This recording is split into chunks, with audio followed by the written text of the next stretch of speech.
This is section number 3, and it's just a whole load of tyres that have been sort of thrown on the ground. Well, not quite, been placed so that it makes life very difficult for the riders. So if you like to just follow me, I'll explain. They go up there, sit on the top, jump across from there to this baby here. Then they ride from this like a ramp up onto the big one, which has got to be one of the biggest tyres in the world, for goodness sake. Then they come down that baby and sit on this tyre here. And then over a few more. No big deal, you think. But again, in the final, they're reversing it in the final, and they've got to come back the other way. They've got to sit on this very, very low tyre, exactly, and then ride it over the big baby behind me, and then finish off.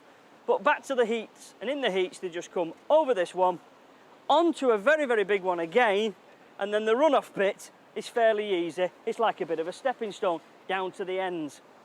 I shouldn't think it'd be too difficult, although I should imagine they'll be very tired at the end of it.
Now this is section number 4, and this represents aerosol cans. In this case, a huge one lay down, and this one sort of standing up a little.